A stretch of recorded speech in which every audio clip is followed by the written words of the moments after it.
So, this one is a teen and up audience. Ooh, it's gonna be spicy. Okay. Relationship is between Kenny and Kim Sok. Oh my god. Let's read some classic literature, okay? Tell the end of the world if it's with you. Oh my god. By Super Gingerbread Mustache Man. Okay. I won't read the summary.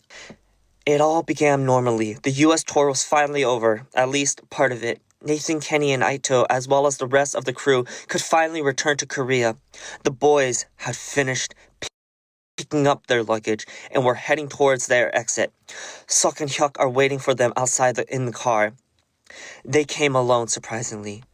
It's rare having a chance to go out without a staff member nowadays. After a quick phone call with Michelle, they informed that the staff's flight was delayed. They're unsure how long it will be for.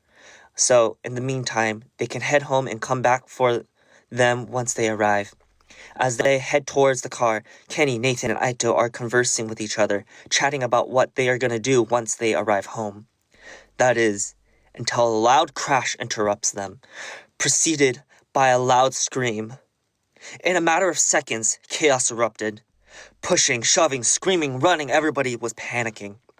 "What's going on?" Aito asked. That's when Nathan grabbed Aito's hand and started guiding him away. "Aito, grab Kenny's hand and don't let go. I'll try to get out of here."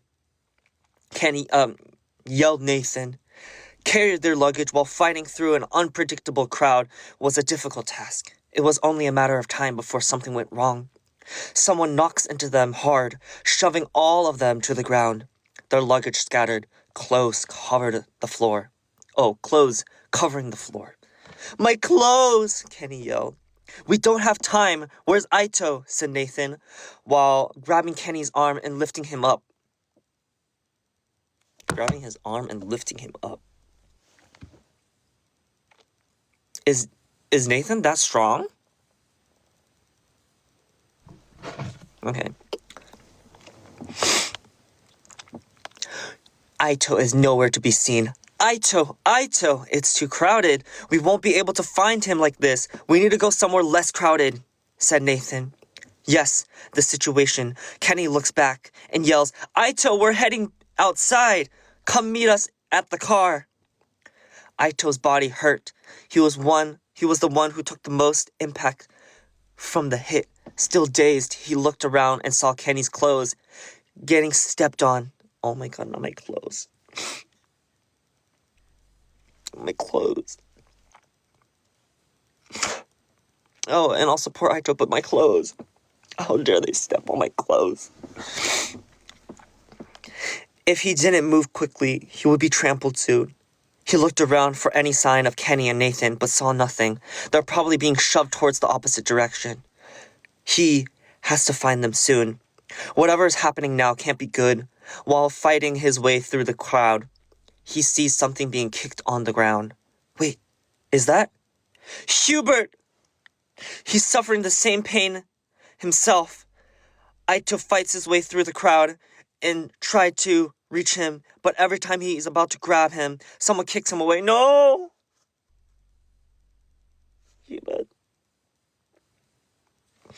Hubert, quit running away. Your dad needs you. Aito runs and catches up to him. He quickly picks him up and starts fighting his way again through the crowd. The chaos happening inside the airport was relatively calm compared to what's happening outside. Cars flipped, growing fire and blood. So much blood. There were people laying still in the middle of the road. At least they were for the first few minutes. Their bodies would be slowly start to twitch, and then low grunts would start coming out of their mouths, and finally, they would slowly start to stand up. At first, their steps began uneven and unsteady, but slowly would start to pick up. They walked outside until they found their next unsuspecting victim, attacking them until the cycle began again. Kenny and Nathan were currently hiding behind a wall, peeking from the side, looking at the chaos surrounding them. You're seeing what I'm seeing, right? Asked Kenny. Yeah, I am. It's like a zombie apocalypse, Nathan responded. Kenny looks at Nathan. This is a zombie apocalypse? We need to find Hyuk and Sok. Hopefully by the time we find them, Aito will already be with them. Kenny and Nathan spent hours looking for the car with Hyuk and Sok. Aito is nowhere to be found either. The situation is only getting worse. No signal or transportation. Most of their belongings are currently scattered on the airport floor. The only things they have with them are backpacks and on their backs. With nightfall approaching, they need to find shelter soon if they're planning on surviving the night. The first few nights they spent it in an abandoned shop with their scattered materials left behind. They block the door and windows, each one taking turns, keeping watch for the night. After a few days,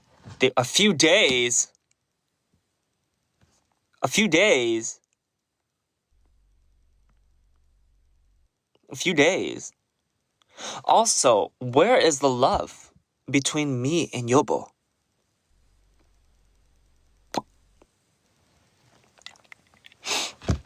After a few days, they were forced to move after a few zombies managed to break in. It happened in the middle of the night during Nathan's watch. Hard banging came from a boarded window. It didn't stop until it broke through. Kenny, wake up, they're coming! Nathan yelled as he walked towards the pipes on the floor. As soon as Kenny stood, Nathan tossed one over him. Get ready, Nathan said. Right as the zombie burst in, the zombies were disgusting up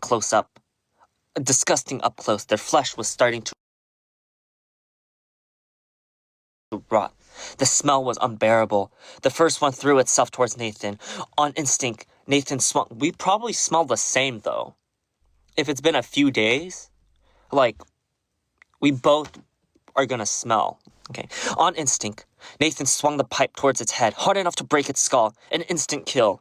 The other two ran for Kenny. Taking a step back, bracing for impact, Kenny swung the pipe towards the first zombie, throwing it off course. The second zombie attacked him from the side.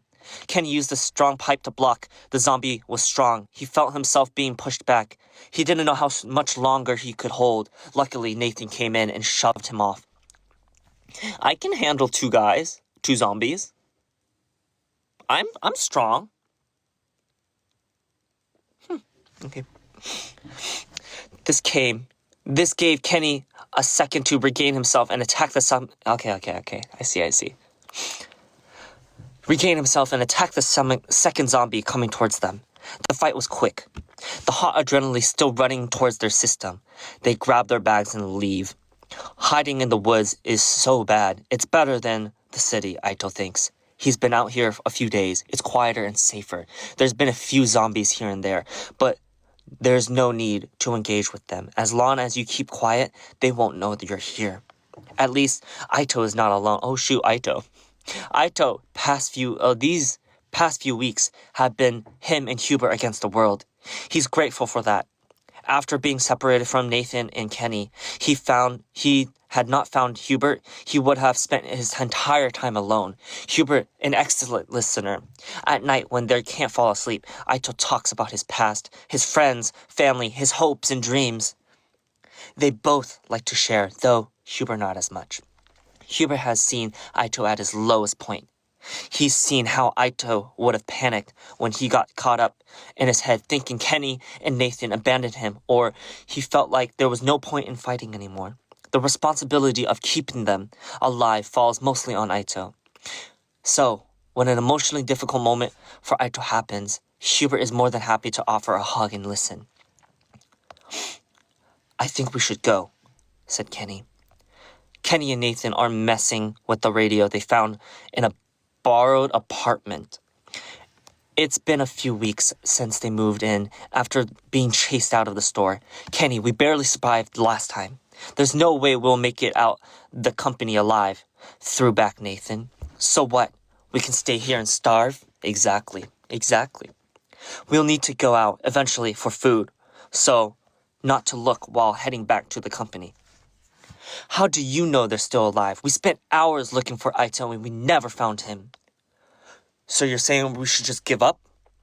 No, I'm saying we should put all our hopes out into one solution. Nathan gets cut off by the radio he was still messing with. Zombie outbreak.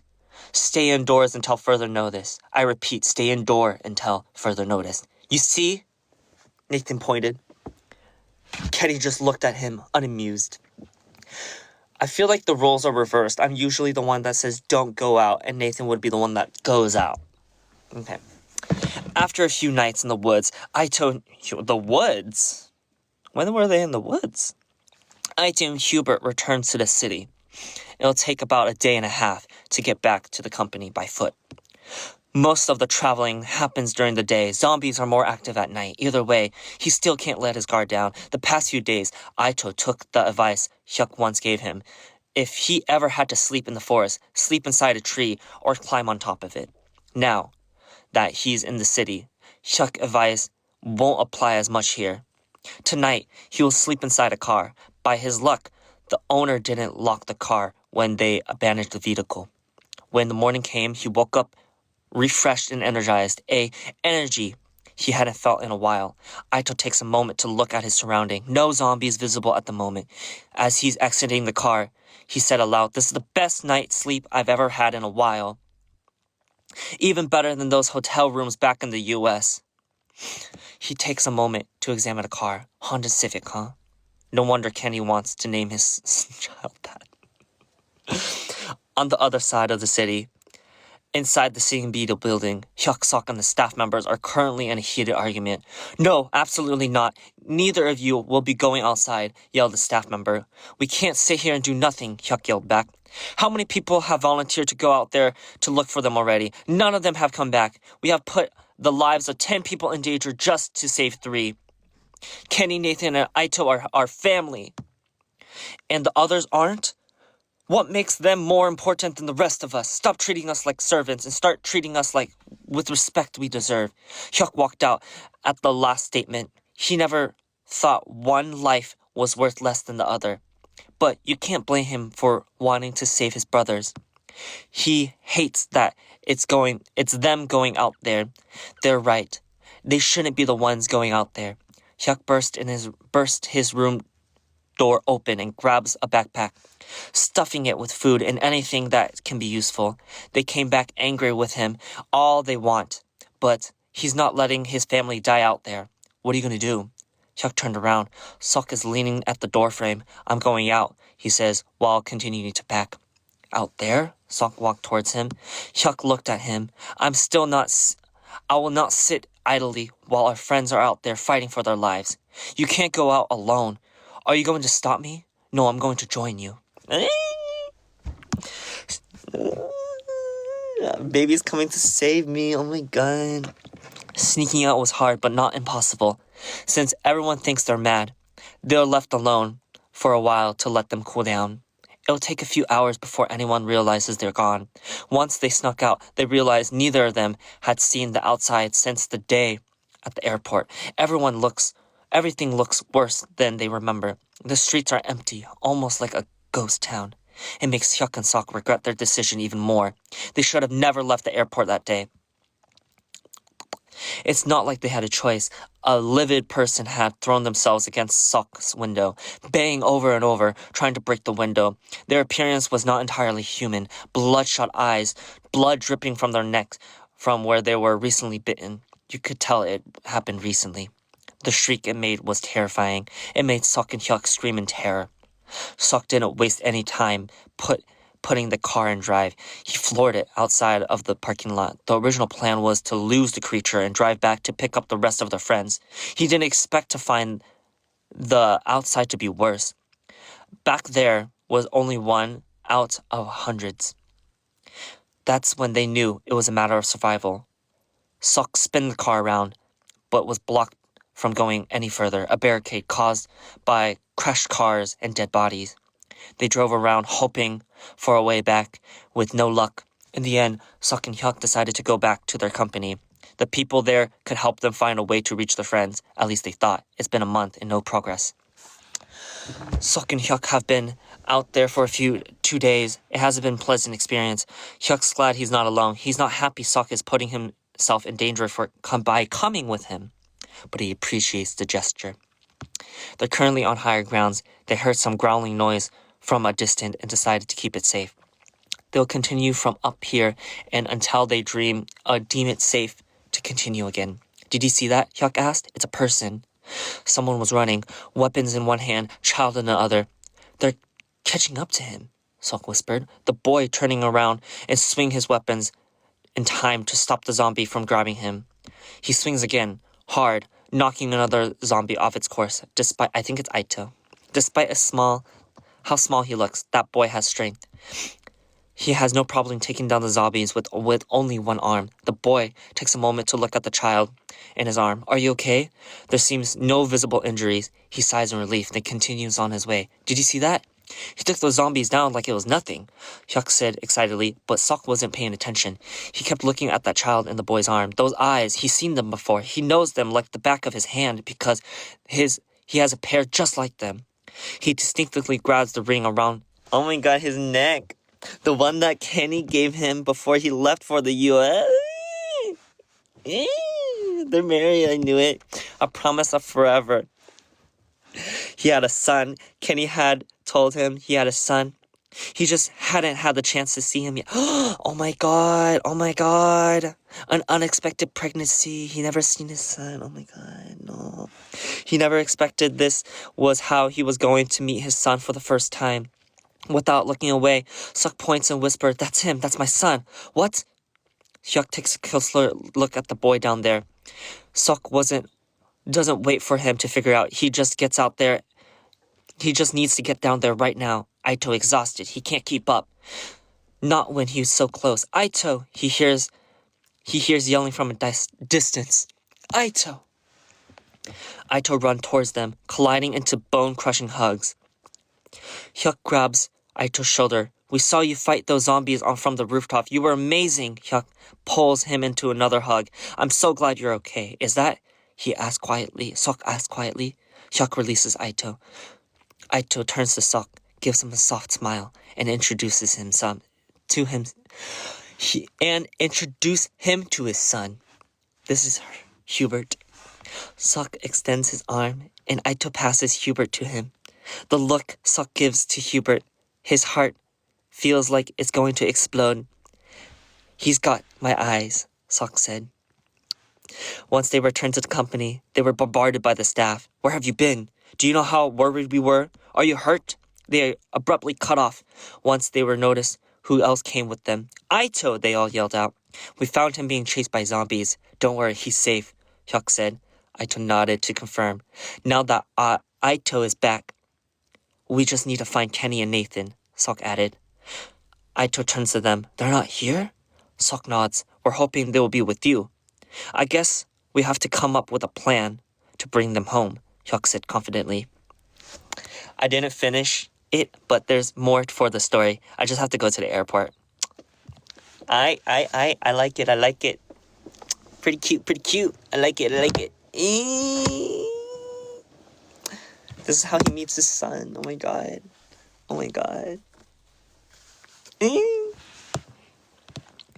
Ooh, can you please read mine? I think you will love it. It's fluffy, short, romantic, domestic. There is a kiss. What do you mean domestic? The anniversary. Oh my god.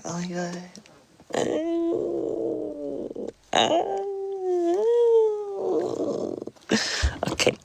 The anniversary. It was the end of today's dance practice when the boys gasped for air, chugging water bottles or bottles of water like they had never tasted anything so sweet. Okay, that's all for today. You did good. The choreographer claps, picking their belongings and leaving the boys to catch their breaths. Oh my god.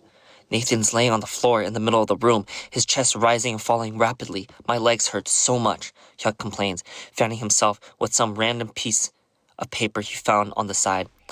Aito, less affected by the strenuous dancing, but still, sweat soaked his t-shirt. Meanwhile, Kenny and Sok are in their own little world in the corner. Sok laying his head on Kenny's lap. Kenny absentmindedly running his fingers through Sok's damp hair. That is disgusting. I will not touch a sweaty head. Baby. Sok shifts his face to Kenny. his cheeks still red from overexertion. He looks so cute like this, Kenny thinks, making him smile. Kenny takes a sip of water. Happy anniversary, Yobo. Sok kisses the top of Kenny's nose, making him giggle. You too, baby. Kenny swats at... Swats? Like, swats at Sok shyly? What's... You too, baby.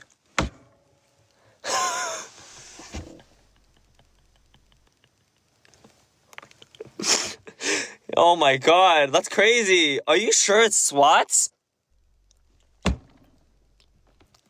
Happy anniversary, Yobo. Sok kisses the top of Kenny's nose, making Kenny giggle. You too, baby. Kenny swats at Sok shyly.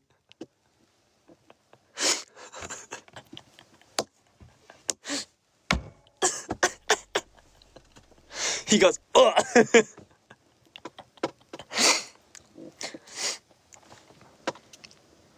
Okay, are you ready for your surprise? Sok almost vibrates with excitement, grabbing Kenny's hand, still sweating from the hours of dancing. He doesn't mind though. Ah, baby, what is it? Kenny can't stop smiling. Sok gets distracted by his boyfriend's smile, making his lips husband, not boyfriend, making his lips curl up as well. He can't help it. Whenever he sees Kenny happy, he feels happy too. That's why today is so important. Every year they take it in turns to plan what agenda for their anniversary. But this time it was extra special. Later in the day, the boys had a shower. Together, of course. And had gotten themselves dressed for the evening. They arrived. Wait, but also, like, I have a question.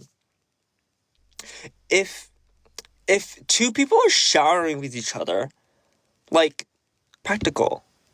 I feel like that's not practical at all. No. I wouldn't be showering with another person, bro. Like, okay, you can help them shower, but also, like, what are you're just gonna be... I don't think it's gonna save water. I feel like if you shower by yourself, you can finish your business faster. You should, it's romantic. I don't think it's romantic. It's about being romantic. Oh, so it's a date.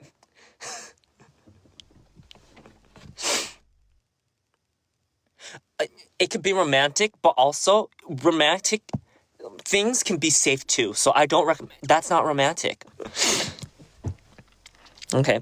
Later in the day, the boys had a shower. Together, of course. And they got themselves dressed for the evening as they arrived at the restaurant they had their first meal at. Nothing fancy, just an small old shop in the middle of Seoul. But for them, it was special. It was their place. They sat at their usual table.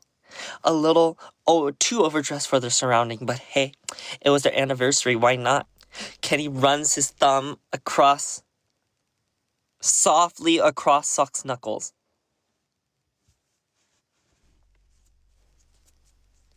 Guys, I don't understand. So, his knuckles, me. You caress it with your thumb? Guys, this don't work. Softly, like, oh, I see. Like this. Oh, is it like this?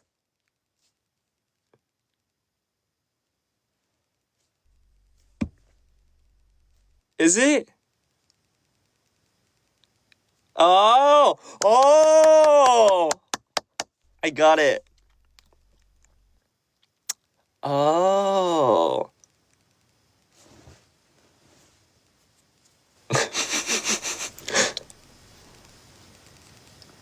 Oh, I see. Okay. We solved it. Sending shivers down his skin. Cold, Kenny asks when he sees goosebumps appear on the surface of Sok's arm. No, you just still make me nervous. Sok breathes out smirking. He knows Kenny loves it when he says stuff like that to him, letting him know he still has an effect on him after all these years together. Their moment gets interrupted by the owner of the small shop bringing their food. She knows them well after all the times they come here and get food delivered to their dorm or at the office. The whole dinner, Kenny's mind races with what could possibly be the surprise Sok has planned for him. After the romantic meal, only slightly interrupts by a fight that started outside. Due to it being a slightly rougher part of the city, they started to walk down the Han River. They sit on the bench watching the city lights with their fingers intertwined.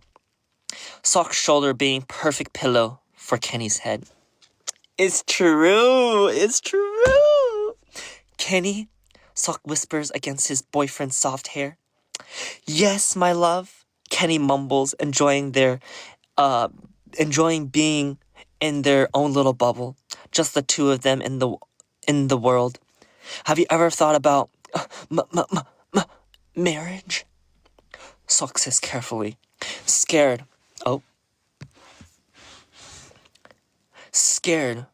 to ruin this moment.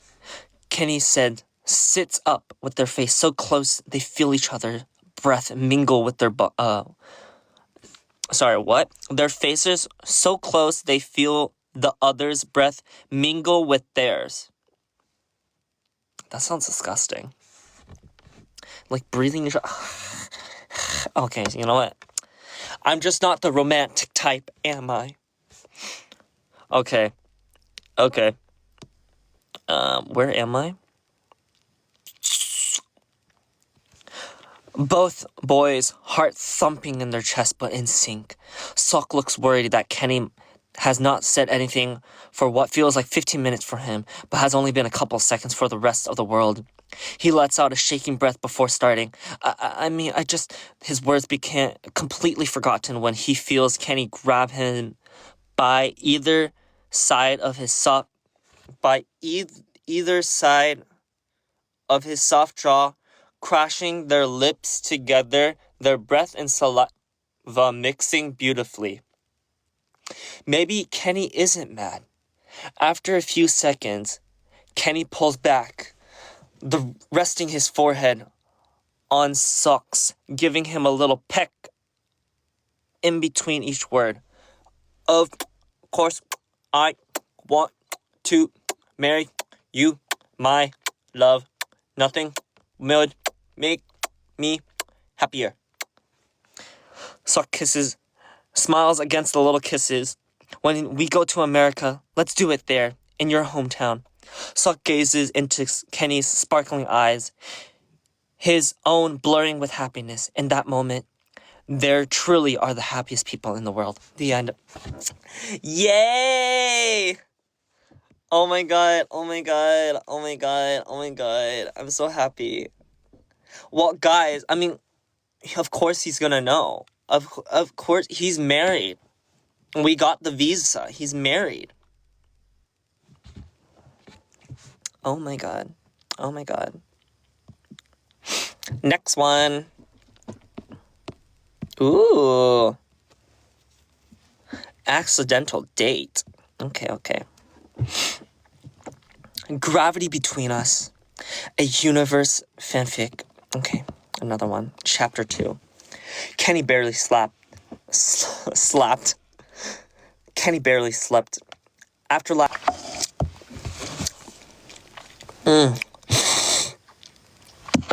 I would come to Brazil, but the only issue is it's like a 19-hour flight. I would love to. I think I just have to take a break in between, like from maybe Korea to America.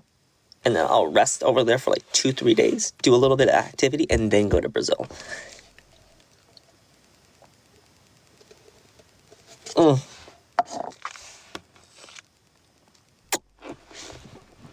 Also, because it's the beginning of December, I can't wait to force Nathan to wear that green sweater all month. Okay, let's continue on. After Sok impossible smirk, his brain wouldn't shut up. He tossed and turned and flipped in his pillow twice, tried breathing exercises, even considered whacking himself with the remote to knock himself out. Nothing worked. When his alarm finally shrieked in his ear, Kenny groaned into his blanket. His eyes burned. His chest felt fluttery. His thoughts were still a chaotic, still slideshow of how Sok's pinky grazing his finger. Like this. Oh my god. You know what? I'm just gonna assume it's lovely. It's lovely. Yeah, coffee, desperately. The walk to the cafe felt like 3 times longer than it should. The sun hit him like a personal attack. His eyes stunned, watering immediately, and he blinked rapidly, cursing himself for wearing baggy gray sweats in what felt like the center of the sun. Stepping inside was heaven. The cold air was wrapped around him, raising goosebumps along his arms and chilling the sweats through his shirts. The shop was dimmer and louder and fuller than usual. Every table was packed. People walked, talking over each other. The espresso machine screaming every second. Kenny hates crowds. Exactly. His nose wrinkled in annoyance. He tucked his chin and beeline for the counter. Fast, focused in survival mode when a voice rose above the noise. Hey, Kenny. He stopped slowly, like turning might trigger a trap. He looked over his shoulder. There was Sok, smiling so brightly it made Kenny's breath catch, waving him over like they were in their own private world. His whole face lit up, eyes crinkling, mouth curved in that curb way. That made Kenny's brain tilted sideways. Brain tilt sideways. Kenny panicked and gestured wildly at the counter, mouthing, I still need to order. Sok didn't miss a beat. He lifted one hand towards the barista. Can I get another iced Americano over here? He shouted out warmly. Ew, I will not drink an Americano. I will not drink an Americano. No. It's got to be a matcha latte. Yeah, a matcha latte or a lavender matcha. I'm a very loyal partner. I know. I can't wait to own my castle in my afterlife. Kenny blinked and then blinked again. Sok just ordered for him? Like it was natural? Like Kenny's coffee was already a familiar habit? Sok looked back at him, the slow rise of a smirk, tugging his lips. Wait, what? Tugging at his lips. One that crawled up his cheeks like it was enjoying itself. Kenny's knee gave out a little. He walked over as casually as a human disaster could manage. The chair squeaked violently when he pulled it out. Everyone turned. Kenny bowed in apologies, mortified, and sat down so fast he nearly missed a seat. Hey, Sok grated, smirked, still growing like a neon sign. What are you up to today? Oh, this and that, Kenny said, shrugging a little too hard, tucking his hair behind his ear. Very smooth. Smooth. Very, very smooth. What about you? I have nothing planned, Sok answered immediately. Too immediately. They both pretended not to notice how fast that was said. Silence settled between them, awkward and heavy, and somehow charged. Kenny tapped his fingertips lightly on the table. Soft pat, pat, pat. The only sound between them, while the chaos of the cafe continued around them. Sok leaned towards to grab his cup, but didn't stop looking at Kenny. As he reached, his finger drifted across the table, closer, until the tip brushed Kenny's. What? His fingers drifted across until the tips hands. Okay. Then he tapped along with him. Pet, pet. Oh my god, that would be so cute if we just hold hands and just... Oh my god, I'm gonna force him to do that. Kenny didn't look up. He continued, I need a bub. Okay. The barista arrived with the Americana, like she said been sent from above. Like she's been sent from above. Here you go. Thank you, they said at the same time. Kenny's voice too relieved. Sock's amused. Sock scanned his phone to pay. Oh my god, that's so hot. I pay. I pay with Apple. Sock scanned his phone to pay. The barista smiled at him in that "you're charming and you know it" way he's always got, then drifted back to the counter. Kenny took a long sip through the straw, almost hiding behind it, eyes scanning the room. Too many people, too many eyes. Sock noticed instantly. Hey, he murmured, looking around. It's crowded. Let's get out of here. He rose, pushing the chair in with a loud scrape like Kenny had done, totally unbothered. Kenny scrambled up after him and followed him out into the midday heat. Thanks for the coffee, Kenny said. Voice small, heart big. I'll get the next one. Next one. Oh God, did he say that? That implied something. Like he expected something. Like he wanted something and don't worry about it, he said.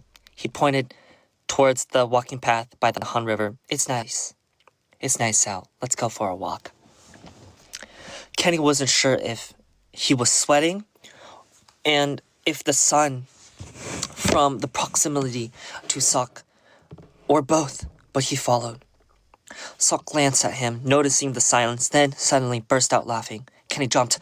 What? Did you see Nathan's shoe fly off during practice yesterday? Oh my god, yes! Kenny wheezed, shoulder relaxing. And Aito caught it midair like a ninja and just tossed it into the trash. Nathan was so mad when he grabbed it back and had my old yogurt all over his lace. Kenny snorted softly.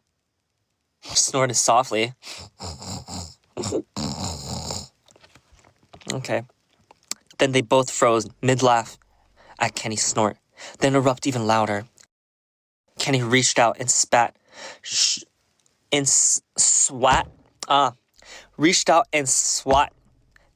Sock's shoulder. Sock did the same. Their hands missed and interlocked, just like that. So easy, perfect fit. They are a perfect fit. Kenny laughed. Laughter halted. His breath vanished. His entire body froze as he stared down at their hands, tangled together. Sock's laugh softened, and then he squeezed, deliberate and warm. Kenny felt that exact squeeze in his rib. They held it for only a few seconds, but Kenny felt every millisecond. The ringtone shattered at the moment, loud, sharp, slicing through the quiet river air. We can never go. Back, back, back, back. Kenny flinched, and their hands broke apart instantly. Sorry, that's my phone, Sock said, pulling it out of his pocket. Hey, Michelle, yeah. Kenny stood there quietly, watching sunlight ripple over the river in silver waves as Sock talked work, visa, and paper. Finally, Sock hung up and slipped his phone away. Sorry, Kenny, he said softly. I gotta deal with some visa stuff with Michelle. Oh, that's okay, Kenny chirped, way too cheerfully. Oh, sorry, let me try that again. Oh, that's okay, Kenny chirped, way too cheerfully, trying to patch over the disappointment crackling in his chest. Sock stepped closer, his eyes warm and his smiling. Don't get in trouble while I'm gone, and he tapped Kenny's cup. Don't forget you owe me a coffee. He winked. Then he turned and walked back the way they came, leaving Kenny beside the river, watching people rush past like nothing had happened. Like the world hadn't shifted, just a little, towards him. That was good. Oh my god. I liked it. Jackson Wang's party. Nathan falling into Jungkook's arms. Wait, I can't read this? Don't read this? What? Read it. Don't read it? We love Jackson Wang fanfics? Okay. Nathan pushes through the dancing crowd of people. It was getting harder each second as the song switched over to Bang Bang Bang by Big Bang. It was impossible to keep going forward. Nathan is pushed back closer to the middle of the dance floor. He eventually loses his balance. He bumps face first into some random dancer and falls back right before his head crashed to the floor. Someone grabbed him onto his forearm. Nathan sighs in relief. He wasn't going to be trampled by the party people. Whoa! Got you at the right time. Nathan, yeah, thanks. As Nathan is pulled back to regain his balance by grabbing onto both of the man's arm, he looked up at his gaze. Wait, I know this guy. Taking a good look, Nathan froze up in realization. The one holding him up was the one and only John Jungkook. Jungkook. Jungkook, famous star from BTS. Jungkook stares at him intensely. This fanfic was a little too cliché. Nathan quickly lets go of him, giving him a bit of space in between. Nathan, holy shit, are you? Before Nathan could say anything else, Jungkook interrupts him. Jungkook, yes, I am Jungkook. Are you surprised? Jungkook gently smiled at Nathan in an endearing way. Nathan knew where this was going. He was not able to let this happen. Whoa, huge fan. Anyways, I have to go. My friends, Jungkook interrupts again. Jungkook, oh, your friends left you here alone? They shouldn't be your friends. Oh no, he was one of those Jungkooks. This was bad. Nathan needed to get away from him fast before anything else happens to him. Nathan, oh no, you got me all wrong. My friends, they're lost. I can't look for them myself. Without a word, Jungkook grabs Nathan's waist, pulling him towards the crowd. Nathan tries to shake him off, but his strength was unreal. He was just as handsome too. His vein in his arm was even visible as he was dragging Nathan out of the crowd. Eventually, Jungkook reached the booth where he and the other BTS member was hanging. Oh dear, this was going to be a long night. Jungkook pulls Nathan down, keeping him close. He then grabs a shot of alcohol, drowning it one go like it was nothing, just to impress his buddy. Jungkook then looks at him, very fond with the view in front of him. He reached out his hands, brushing a strand of his hair. You're so messy, it's cute. Nathan panics. He can't be caught acting like a... Okay, well, I'm not reading this anymore.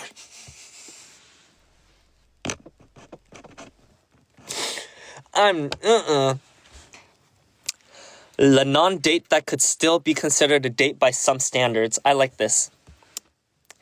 Hey, little tangerine, you still up? The text flies through just as Sok switches off his light to go to sleep. His phone brightens, now the dark room, and Sok eagerly rolls over to check.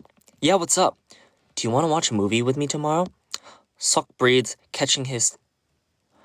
breath catches as he reads the text.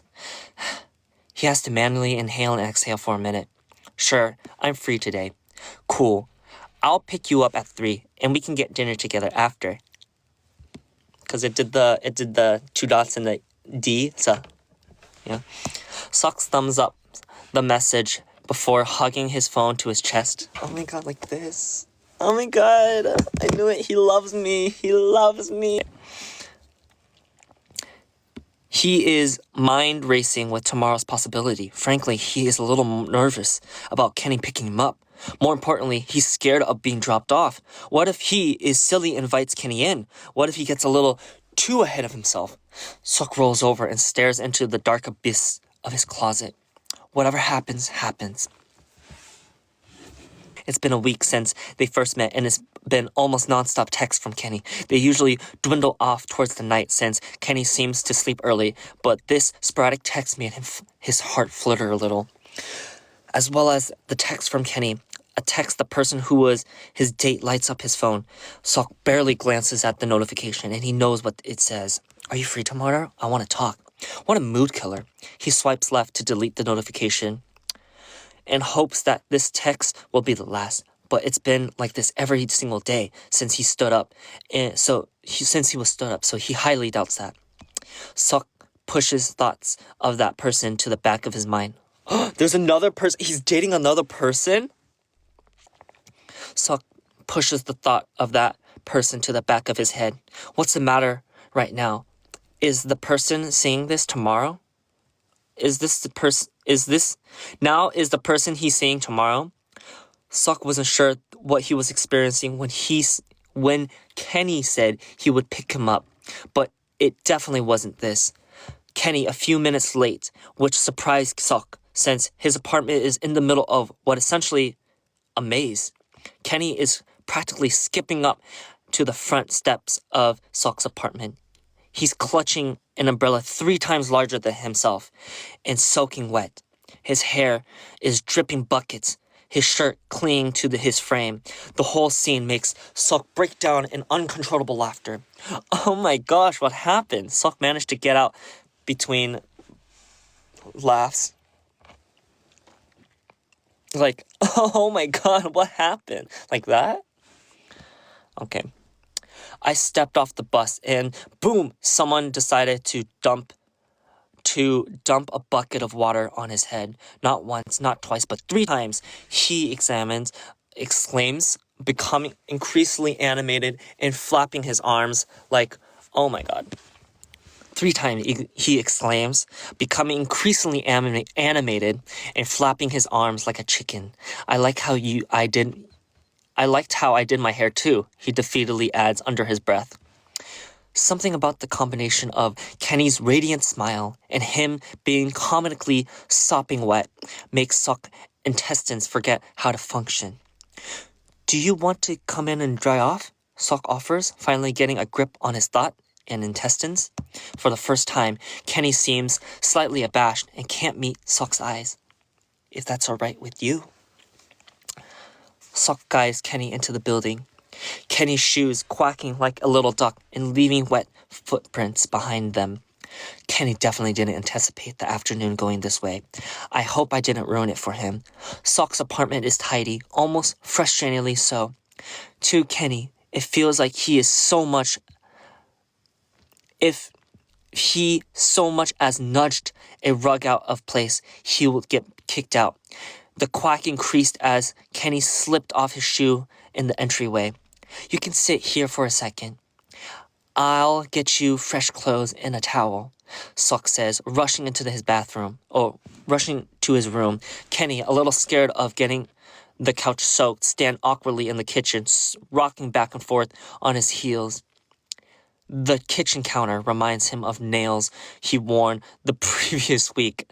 That reminds him of the muffin he had that day. Damn, that was a good muffin. The ground around him is pooling with water. By the time Sok emerged from his room, he offers the items to Kenny.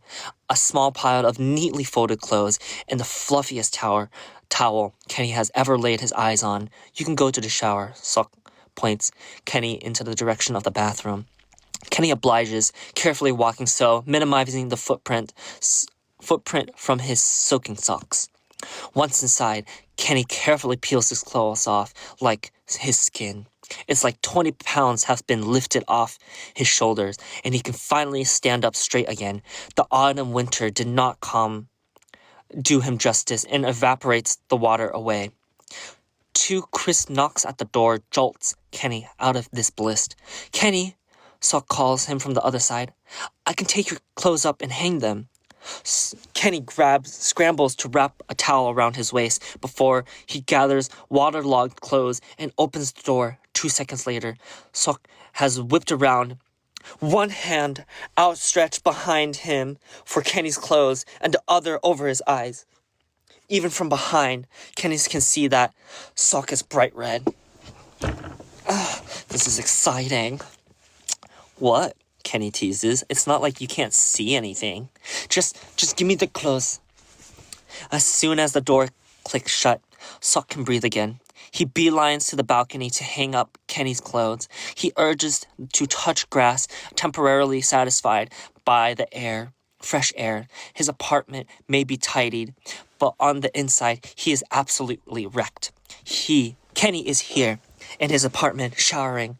What he was nervous about last night is actually coming true, at least part of it. What in the world is happening? Sok is seated at the couch, idly scrolling through the channel on the TV. When Kenny exits the bathroom, Kenny's fine. He breaks a thermometer if he even got close to one. I can't read anymore. Oh my god, I am so thirsty. And he's even hotter when he's in Sok's clothes, which Sok hates to admit. He really likes on Kenny. It's true, I do look good in his clothes. Which Sok hates to admit. He really likes on Kenny. Sok has to look away to prevent himself from burning holes straight through him. That's so funny. That's a good one. That's a good writing. He had only given him a white t-shirt and black sweatpants. But damn, I do look good in white and black. I do look good in white and black. I woke up and Yobo was gone, just like that. He had to go to church.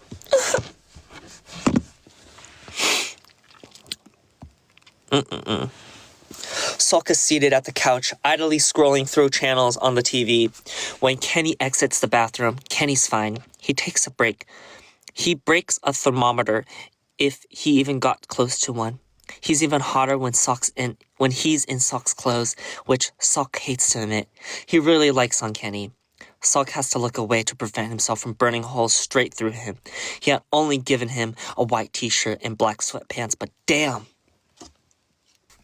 Kenny sees Sok, so fluttered, cracks a grin. He dabs at his hair with the towel and around his neck as he sits down on the floor near Sok. Want to order some food? Kenny offers. Sure. Sok pops up from the couch to grab his phone from the kitchen. Anything to get away from the space heater. That space heater. Oh my god, I'm the space heater? No. After food was ordered, Kenny sat on the island in the kitchen, kicking his legs and spinning around in his chair like a child. Sok returns to scrolling through the channel. I need a burp. Okay. Kenny sat at the island in the kitchen. I need a burp again. Kicking his legs and spinning around in his chair like a child, Sok returns to scrolling through channels on the TV, attempting to distract himself from Kenny's nonsense. There's a soft patter behind him as Kenny leans over the couch. Hey, Sok, he whispers, do you have any games? Games? Sok jumped a little, not expecting Kenny to be 2 inches away from his ears. Board games or video games? Anything, really. Well, I have Mario Kart, Sok offers a minute later. Sok is shuffling through a small stack of DVDs, pulling in probably the oldest Mario Kart Kenny has ever laid eyes on. In the year of 2025, bro has and uses a Wii? How old is that thing? Wait, excuse me? Wii is not that old? Wait. How old is that thing? I'm not too sure. My friend gave it to me, Sok replies, inserting the disc. The Wii buzzes to life with a ping. The TV lighting with the bland home screen. It is pretty bland. Wait, what? They're discontinuing it? I grew up when Wii was invented. That's crazy. Whoa, Wii is not old? Wii is not old.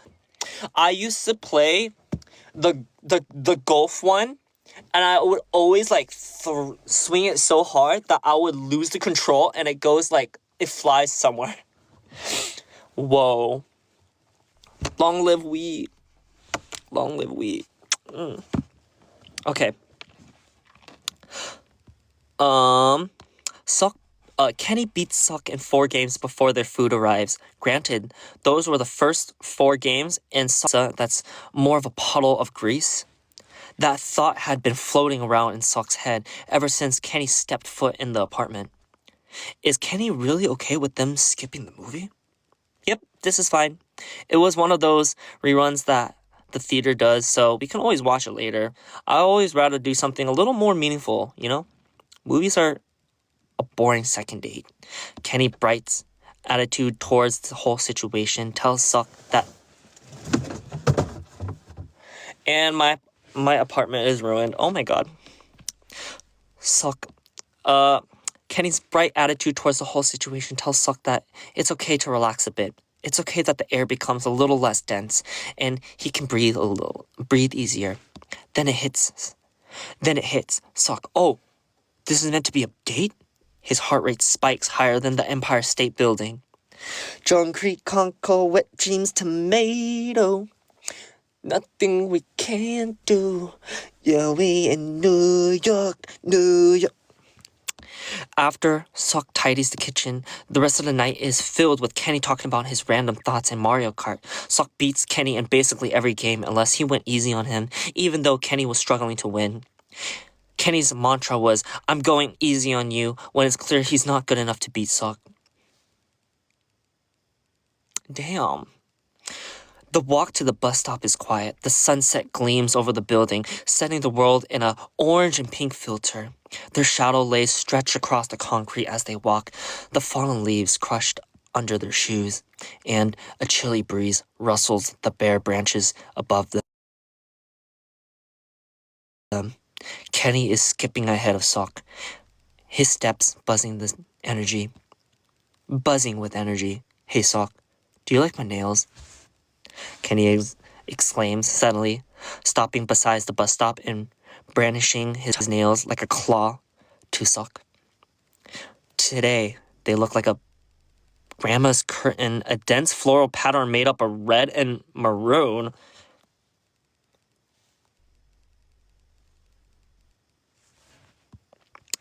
Okay. They're cute, Suck replies, subconsciously holding Kenny's hand to get a better look. He doesn't get how he doesn't notice them before. They remind me of you. Kenny has a goofy grin on his face, his eyes full of what can only be described as admiration. Oh, really? You think I'm a grandma? What? No, like, you remind me of autumn, and these nails give autumn vibes. I guess that could be true. Just then, the bus rounds the corner and squeals to a stop in front of Kenny. I guess it's time for me to go, mumbles Kenny, carefully removing his hands from Suck's grasp. Suck's apartment is quiet without Kenny. There's no restless yapping or spinning chairs. It's like a little piece of him is missing, the little chaos he needs. Suck shoots Kenny a quick text after he gets out of the shower. Hey, since today was a bit of a mess, you want to do something next week?